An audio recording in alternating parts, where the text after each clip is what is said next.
Et y'a plein de gens, j'espère que vous allez bien, c'est Carmen Mantron, on se retrouve aujourd'hui pour une toute nouvelle vidéo où je vais vous apprendre à rouler à moto de A jusqu'à Z.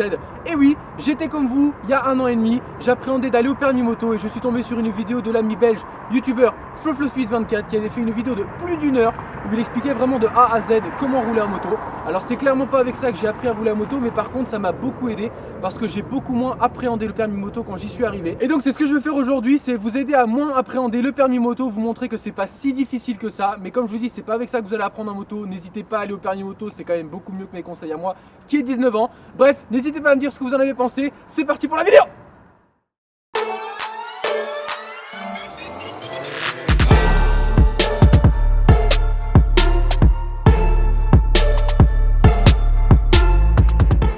Commençons par le commencement, la base de la base, c'est évidemment de connaître les commandes sur sa moto. Donc je vais vous montrer ça tout de suite sur la mienne, c'est vraiment le plus important. Si vous ne savez pas où sont les petits boutons à toucher avec vos mains ou avec vos pieds, vous n'y arriverez jamais. Donc je vous montre ça tout de suite. Alors, au niveau des commandes, c'est très simple. Déjà, la clé de contact, on a le démarreur électrique qui est juste ici.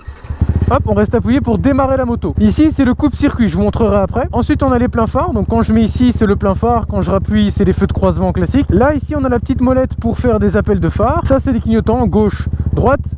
Et le klaxon, voilà, tout simplement. Le coupe-circuit, c'est ceci. Donc quand c'est vers le bas, ça veut dire que le circuit est allumé, l'électrique de ta moto fonctionne. Quand tu appuies dessus, ça coupe tout. Voilà, c'est très simple. En général, on utilise ça en cas d'accident. Au niveau de l'écran, sur la mienne, c'est très facile. Les contours, la jauge à essence, la température moteur, le nombre de kilométrage et trip time, donc ça fait combien de temps qu'elle est allumée. Voilà, tout simplement.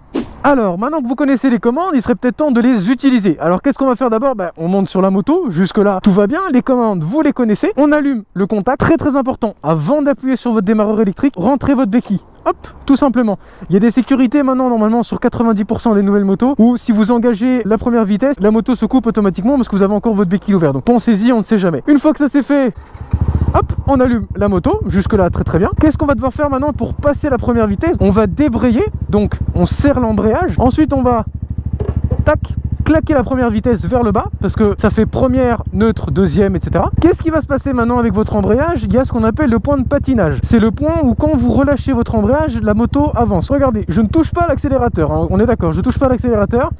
Voilà, juste au point de patinage, je commence à avancer. C'est normal, c'est tout à fait normal. Qu'est-ce qu'on va devoir faire pour aller un peu plus vite, pour dépasser les 2-3 km/h, ce qui est quand même intéressant en moto? On va devoir commencer à mettre un filet de gaz en même temps qu'on relâche au niveau du point de patinage à l'embrayage. Donc ça donne ceci. Voilà, comme ça. Et là, voyons, hop, on commence à avancer tranquillement. Qu'est-ce qu'il faut bien faire avant d'avancer comme ceci? C'est de toujours regarder bien droit devant vous. Plus vous regardez devant vous, plus vous aurez d'équilibre. Alors ici, j'ai pris facile, vous voyez, il y a une ligne blanche qui est tracée. On va essayer de suivre cette ligne blanche. Vous verrez que si je regarde bien droit devant moi, j'aurai pas de problème d'équilibre. En revanche, si je commence à regarder à gauche ou à droite, là, je vais vraiment dévier de cette ligne blanche. Donc on avance. Regardez, là, je regarde bien droit devant moi. Donc je suis bien sur la ligne. Maintenant, je me mets à regarder à droite. Vous allez voir que hop, voilà.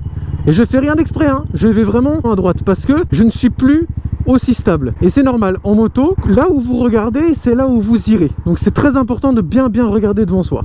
Une fois que vous avez démarré, il sera temps de passer la vitesse supérieure. C'est le cas de dire, il va falloir passer la deuxième. Comment est-ce qu'on fait? Très simplement, on relâche la poignée des gaz. Ensuite, on va faire l'action de débrayer, ce qui veut dire qu'on va serrer l'embrayage, passer le rapport, donc avec votre pied gauche d'un coup franc vous allez lever le levier de vitesse. Une fois que ça c'est fait, on remet légèrement des gaz tout en embrayant, donc en relâchant l'embrayage, ce qui va vous faire avancer sans prendre d'un coup. Donc voilà, c'est très simple, je vous montre ça tout de suite en caméra embarquée. Alors comme je vous ai expliqué juste avant, donc de nouveau on serre l'embrayage, on passe la première vitesse et on relâche tout doucement en donnant un filet de gaz. Voilà. Alors vous voyez qu'ici je l'ai fait très doucement, donc j'ai beaucoup perdu en vitesse. Je vous le remonte de manière un petit peu plus rapide, ça donne ça.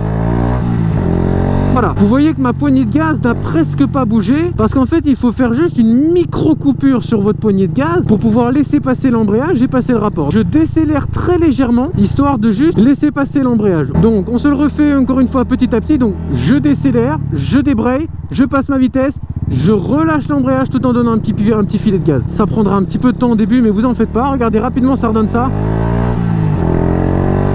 Voilà.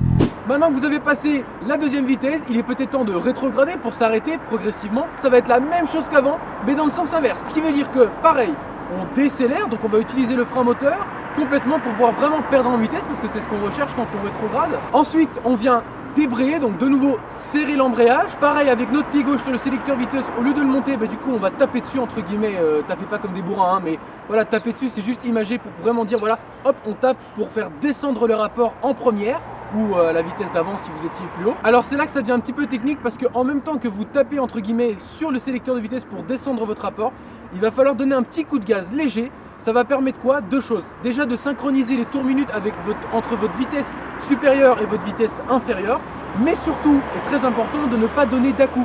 Ce qui va permettre du coup de ne pas, quand vous rétrogradez, de ne pas faire comme ça d'un coup. Une fois ce petit coup de gaz donné en ayant rétrogradé en même temps, il va falloir du coup embrayer, donc relâcher l'embrayage avec un tout petit filet de gaz si nécessaire, mais si c'est pas nécessaire, ne le faites pas. Ça dépend de la situation, si vous devez réaccélérer un petit peu ou pas du tout. Mais voilà, je vous montre tout ça en image, c'est parti.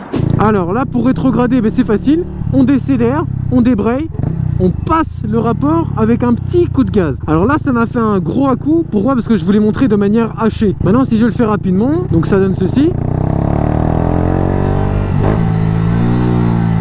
Vous voyez?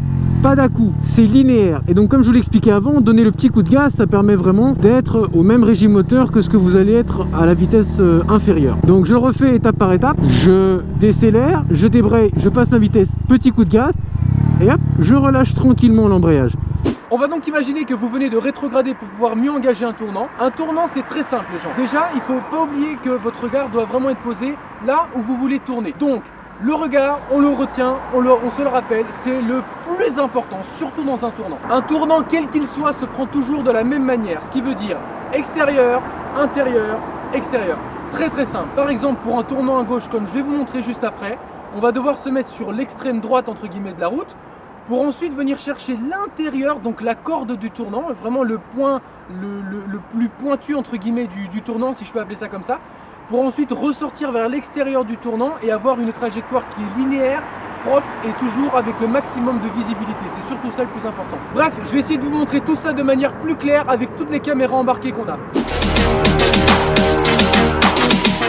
Cause I'm the E.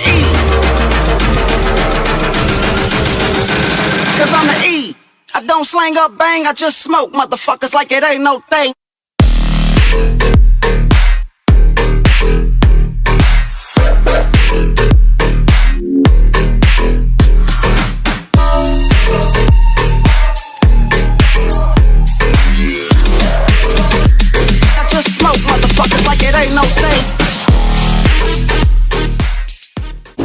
Donc, comme je vous le disais, un tournant c'est très simple. Ici, il tourne à gauche, donc je vais mettre sur l'extrême droite.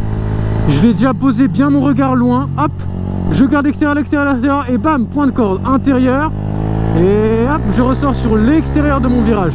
Vraiment très simple, c'est tout le temps le même mécanisme. Extérieur, intérieur pour prendre la corde et l'extérieur ensuite. Voilà, il n'y a pas plus facile.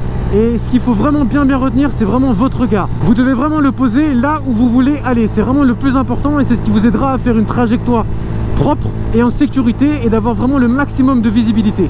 Maintenant, il est temps de freiner. Le freinage, c'est un petit peu plus compliqué, donc restez bien attentifs parce que ça va être un petit peu technique, mais je vais essayer de faire ça correctement et de plus clairement possible. Sur votre moto, à 100% de freinage, vous avez 70%, donc 70% pour les Belges, de freinage à l'avant, 15% moteur environ, ça dépend des motos, et 15% frein arrière. Mais du coup, Carbone, est-ce qu'on freine que de l'avant? Bah non Antoine, on ne freine pas que de l'avant. Justement, les bonnes étapes pour bien freiner, c'est celle-ci. Première étape pour bien freiner, c'est évidemment de donner de la rigidité dans vos bras, donc de tendre les bras afin de bloquer entre guillemets le guidon pour ne pas qu'il y ait de guidonnage. On va d'abord commencer par décélérer pour utiliser les 15 premiers pourcents de freinage, donc avec le frein moteur. Et en même temps, on va utiliser le frein arrière, donc avec votre pied droit, les 15 autres pourcents. Ce qui veut dire que le freinage arrière s'utilise de manière dégressive, ce qui veut dire du plus fort vers le moins fort. Donc il faudra bien écraser entre guillemets la pédale de frein arrière pour ensuite progressivement la relâcher. Pourquoi est-ce qu'on fait ces deux actions là en même temps? C'est parce qu'elles vont toutes les deux agir sur la roue arrière et en même temps. Et ça c'est très important de ne pas encore toucher au frein avant parce que ça va laisser un maximum de contact avec la route, la roue arrière, pour utiliser vraiment les 30% au total de freinage sur la roue arrière et pour l'arrière de la moto. Ensuite on va commencer à utiliser le frein avant. Donc comme je vous disais, quand on va décélérer, naturellement nos mains vont venir se poser sur le levier de frein avant et il va falloir l'actionner lui par contre de manière progressive, ce qui veut dire du moins fort vers le plus fort. Attention qu'une fois que vous commencez à toucher au frein avant, vous bloquez le guidon, ce qui veut dire que vous ne pouvez plus tourner, ou alors très légèrement, mais vous risquez de perdre l'avant et ça devient dangereux. Mais par contre, vous allez avoir un mordant bien plus accru, mais il va y avoir un transfert de masse, ce qui veut dire que tout le poids de l'arrière de la moto va venir se placer vers l'avant et qui va venir écraser les fourches. C'est pour ça que quand vous freinez, vous voyez les fourches qui se descendent, clairement. Là, ça va être l'étape finale du freinage où le frein moteur ne fera presque plus effet. Et pareil pour le frein arrière puisque vous l'aurez déjà presque relâché complètement. Et donc ça va venir faire arrêter votre moto et utiliser les 70% restants, donc les 70% restants de freinage de votre moto pour pouvoir s'arrêter complètement. Bref, le freinage c'est pas si compliqué, mais il faudra faire très attention parce que c'est une partie assez délicate. Et si c'est pas bien géré, vous risquez vraiment de tomber. Donc faites ça proprement, à votre aise, et entraînez-vous sur des longues lignes droites par exemple, où il n'y a personne, avant de faire ça dans la rue ou en ville. N'hésitez pas à redemander à votre moniteur de moto-école quand vous passez le permis à faire des essais de freinage avec la moto, car chaque moto réagit différemment. Une CBF 125, une YZF 125, malgré que ce soit toutes les deux des petites 125, des petites motos, elles réagiront pas du tout de la même manière. Elles n'auront pas le même feeling au niveau du frein avant ni du frein arrière, et surtout encore moins du frein moteur. Donc testez d'abord votre moto sous tous les points avant de faire des freinages d'urgence directement.